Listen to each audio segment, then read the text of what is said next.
Hi, and welcome to Mindful, Beautiful, and Thriving, a podcast series by Tharaka Foundation focused on youth mental health. Before we begin today's episode, I just wanted to let you all know that all content that is found in our podcast is created for informational purposes only. This content is not intended to be a substitute for professional medical advice, diagnosis, treatment, or therapy. Always seek the advice of your physician or other qualified health provider with any questions you may have regarding a medical condition, and never disregard professional medical advice or delay in seeking it because of something you have heard in this podcast. Thank you so much, and without further ado, let's get started. Hi, my name is Geeta Narayanan. I'm a licensed marriage and family therapist. I'm located in San Jose, California. Today, Tharika Foundation, we have decided to actually do a podcast on mental health and wellness. This is specifically for college-bound teens or adults when they leave home. So that is the goal of the podcast today. It is going to be, Neil and I are going to have a conversation. Hi, Neil. Hi, yeah, my name is Neil. I'm a youth volunteer at the Tharaka Foundation, and I'm going off to college soon. So that's what the podcast is about, kind of dealing with the stress surrounding leaving for college and moving, to a new environment. Yeah, I mean, that can be stressful, new environment, right? Yeah, especially for me, for my first semester of college, I'm moving abroad to London. So with like already with college, there's a lot of stressors. I'm sure, leaving home, having to make friends, moving to a new place, all that stuff, having to get set up over there, being independent fully. But yeah, moving to, I guess, abroad is also adds some challenges to that. You have to figure out your insurance, phone number, all that stuff when you move overseas, and it can also be stressful because uh, my parents aren't coming with me to help me move because the school didn't recommend it. So I guess that can also add to some of my stresses. And then also, since it's overseas, we don't really have like a dining hall over there because I will be returning back, but we don't have a dining hall or a food plan. So I guess another layer is, you have to be even more independent. There's going to be a lot of like cooking for yourself or by yourself, making your own food. It's not going to be like as easily available, I guess, or as inexpensively available as maybe like a dining hall at college. Yeah, that's a lot of changes that's coming your way, Neil. Yeah, we are talking about, like, for example, what would be some of the recent changes for you? All of the above, isn't it? Like new Yeah, environment, new culture, new country. yeah, And you're right, being away from home, suddenly it is going to be additional stress for you, like you said, let alone going to college. That in itself is a big stress, a big change in your life. And yeah, so a lot of it that is actually coming to you right now, yeah, like all these changes. And sometimes like you may feel that all of these changes can be overwhelming sometimes for some people. yeah. And I think it's a great opportunity being able to study in a new culture in a new country.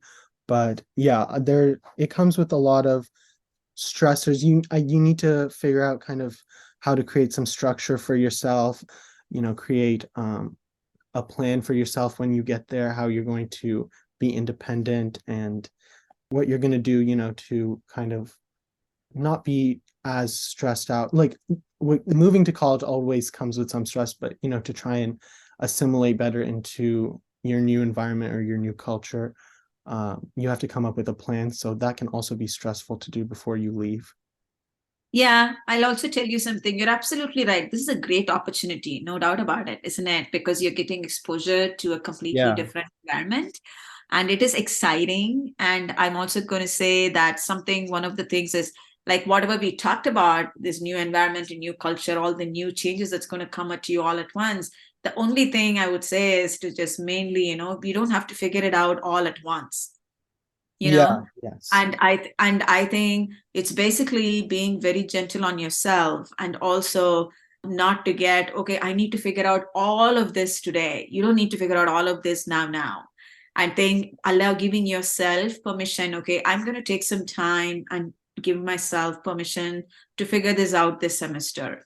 It is going to be okay. Because obviously you've made this choice that you really wanted to study abroad. So obviously you have given this thought, and obviously your parents and the family seem to be supportive and encouraging you to do that.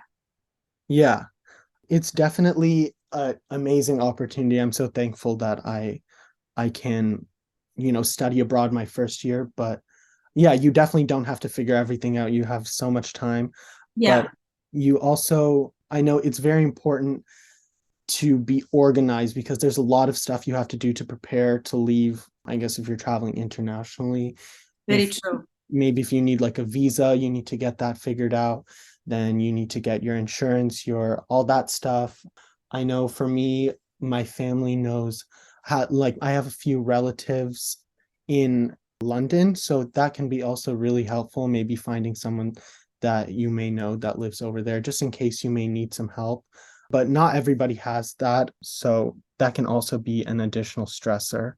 Yeah, see this, when you say stresses, it is sometimes, it's wonderful that you have that extra family support there. If you feel like, if you're missing home, or if you want to have some connection with your family members or somebody, then you can always visit that family. Sometimes in some situation, these stresses can cause some kind of mental stresses. So mental stresses, what happens is it may also impact our mental health. Yeah. And it may also impact the overall being. What I mean by that is the overall functioning and overall mental wellness to be the best version of ourselves because of this newness that we are experiencing.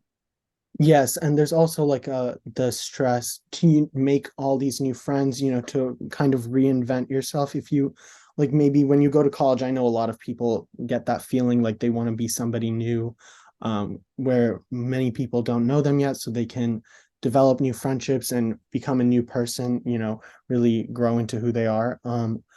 I know that can also be very mentally stressful, and then also just preparing to leave, going so far away, and like it's not easy to come home and visit. So I think that can also affect someone's mental health. Very Not, true. Very not true. being, But I want to ask you, Neil, what do you think the stress look like, generally speaking, for some of the teens your age who are getting ready to go to college? What do you think? What has been because I know you're spending a lot of time probably with your friends too, right? Who are in similar situation. yeah, they're also, I know they're stressed because like it's difficult leaving this life that most people have, we've lived here or had this life for 18 years. This is kind of all we've known. So it's a very big change moving somewhere and having to be so independent. So I know even my friends are really stressed out about leaving. Some of them are excited, I know, but a lot of them are stressed out. And for me personally, I guess like the stress might come like I procrastinate a lot finishing things because I try not to think about it, but which may not be the best way to go about it. But yeah, that's also something I need to work on. But yeah, that's some ways that my stress like shows up in my life. I tend to procrastinate finishing some tasks that even though they may be important because I try not to think about it. Yeah, yeah, that is understandable. We all have our own challenges in trying to get things done at the right time. And it's just not you, or you're not alone in that procrastination. I think all of us are part of it. And the college going students, I think, like I'm circling back to the mental health, it is said in statistics that 75% of college students, there is definitely a possible mental health issue, and sometimes they do not seek help and for what is bothering them. And it is actually increasingly prevalent among college students. And it is also said, based on the statistic, that 73% of students experience some kind of mental health crisis during college. And I think it is increased mainly due to COVID, because things changed drastically during COVID.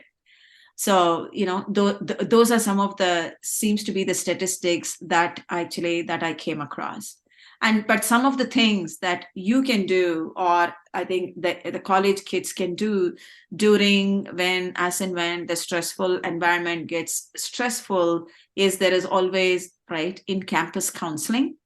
Yeah. And there is also EAP directory, which is employee assistant program. And then there is also a lot of local nonprofit mental health community agencies where they provide sliding scale. This is a very normal phase that anybody goes through a new environment. They feel that. So I mean, whether it is you or general, other college going kids, it's a very normal way of functioning. Sometimes you're absolutely right. There is so much of rush that, hey, I want to be normal. I want to fit in. So they make some decisions in wanting to be a part of certain community as soon as they be a freshman. And there is all these clubs that I hear in college, especially there is this professional clubs, there is all these networking clubs that the kids, it's run by the kids. Sometimes they are not as healthy as it may appear. So because it is run by, again, the same freshman and sophomore college kids who are also figuring it out. So I'm not sure how much of authentic network experience that you can get. So something to explore. I'm not saying you should not explore, but I'm also saying to just take your time in figuring it out. What would be the right community for me, instead of just rushing into wanting some certain set of peer, Yes, that's definitely important. I think finding people who are like-minded in school can definitely help people's mental health. Maybe they might feel alone. So finding those people can help them feel supported in school. And then especially since I know many students, like you said, many college students tend to struggle with their mental health. I think it's important to make sure that students know that there are resources available to them, so they don't feel like they need to keep it to themselves, and that they can talk to somebody or get whatever help they may need. And it's important to make sure that students don't feel alone, because I know a lot of students, maybe their freshman year of college, it's hard to make friends. It's hard to assimilate into like the campus. Maybe you're missing home a lot. So I know that can be hard and lonely. So I think it's important that students feel like there are resources and people available for them. Yeah, you're absolutely right. You're absolutely right. And sometimes, especially being a freshman, there are so many things. Okay, who am I as a person? Like you said, first time you're stepping out of the college after spending 18 years of your life, in your own nest.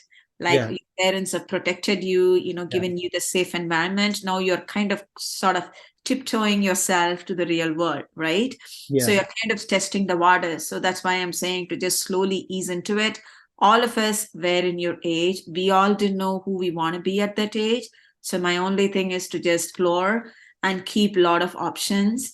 And sometimes people want, as soon as they are a freshman, they all immediately they look for, oh, okay, where am I going to intern in summer? So I'm just going to say to just take few classes, get to know what subject it is, try different things, because I think especially the first year is all about settling in, trying new things. And I think sometimes there is a lot of pressure, more so here in the Valley, that, oh, you need to have like a STEM major and that can guarantee you a job. So there is a certain perception that we all have. So my only advice on that is to just see what draws you, in terms of passion. Because I think we all want like a steady job. As parents, I know that provides a security, but it is also important, what is your call, right? And that is something that can only you can answer. I think that one way is to just explore yourself to a few options and see what it takes. And also there is a new identity. Who am I now that I'm moving from high school? What am I going to do with myself? Other than graduating in major, what other parts of myself that I want to nurture and nourish? And what does Yeah. that look like? Yeah, I agree. It's important to take your time and figure out who you are and what you really want to do and what you like, because I know it's hard. A lot of students face the pressure, maybe like societally or from their families, for what jobs or what career they should take. And I know that can be very hard, especially mentally, when you when that's not what you want to do. And that can definitely add to the stressors that students face. But I agree, it's definitely important for everyone to try out different things and take it slowly. And I know for students, like college students, like the workload is increased, like you have to be more independent, you have to be more social. So I think there's a lot of things that people can maybe do to try and reduce their stressors, I guess, a little bit, like coming up with a good routine or exercising or getting a lot of sleep. I know that helps me a lot personally. When I don't get enough sleep, I know my anxiety and my stress is definitely worsened throughout the day. I So agree. I do agree with you on that. I think that is a wonderful way to deal with your stresses. I think structure, routine, exercising, and sleep is the most important, though it is actually not emphasized a lot, but sleep is the most important for mental health. And and also you're right, also exploring and connecting with people too, that also helps. And what are the things you do, Neil, that helps you in dealing with stress? I think volunteering with the Tharaka Foundation also has helped me immensely with my stress. You Yeah. know, that sense of finding like-minded people who Mhm. are, who want to better like the understanding of mental health, especially for youth and teens. I Yeah. think that has been very helpful. Definitely sleep, that has been very important. I need to still work on that. Coming up with a routine for myself, trying to exercise definitely helps. Having hobbies, things that I enjoy doing, like hanging out with friends, going on hikes, things like that. I think that can definitely also help take your mind off of stressors that you may have. Yeah, I think those are all really good things to just do all these things. Yeah. And sometimes I'm also going to say, wherever you go, to just put all these things and then put it somewhere where it's visible. Because sometimes, hey, I think I can do that. I have that on the list. Because sometimes we forget because we get so consumed by the things to do during the day. Yeah, definitely. It's important to just focus and remember like the important stuff that you need to do for yourself. Yeah, yeah. And there is also one other important thing I want to also address is the dealing with the stigma, because it is believed that 40% of the population, though they are feeling stressed or having some sort of mental health or mental illness, they don't seek help. This is mainly because of the stigma, and it could be because of the same reasons, meaning peer pressure, right? And if my friends find out, what will they think of me? Or personal beliefs and values that you have grown with, that it is not okay to go and talk to a stranger about your problems. You need to be able to figure this out on your own. And or family advice, basically the family decides that, okay, how would the counselor know what you want? I think only the family knows, something like that. And of course, the last two are societal expectation, cultural legacy, which is similar to what I was talking about. So I think a lot of us is we have all these belief system that it is not okay to seek help. If that it is never too early, it is never too late, to just pick up the phone and just talk to somebody, because it's good to talk to somebody who's neutral, who can listen to you without having any bias and listen to what you're going through. Yeah, I think that is definitely important. Having somebody to talk to that you trust. It can be anyone, your friend, a family member, anybody that you trust that you can open up to. I think that's very important to be able to talk about your feelings and what you're going through. Yeah, yeah. So Neil, is there anything else you think we can add to this that would be helpful in this podcast? What do you think, other than what we discussed right now? I think, yeah, everything we discussed was definitely very important. I think just remembering that you're not alone and that there are resources available to you, and to try and put yourself first, like in terms of sleep, in terms of your health and mental health. I think you should put that first. And I think those are the most important things. Yeah. Yeah, no, those are all really great points. And thank you very much for having me to have this conversation with you. I also want to say, wish you very best. Good luck on your journey in moving to UK, and I hope you have a pleasant experience. And good luck with everything, Neil. Thank you. Yeah, thank you so much, Geeta, and thank you so much for joining me on this podcast. Take care. Thank Bye. you. You are listening to Mindful, Beautiful, and Thriving, a podcast series by Tharaka Foundation. As part of our youth series, we will be releasing new episodes every Friday, so make sure to continue to check those out. We hoped you enjoyed this podcast, and thank you so much for listening.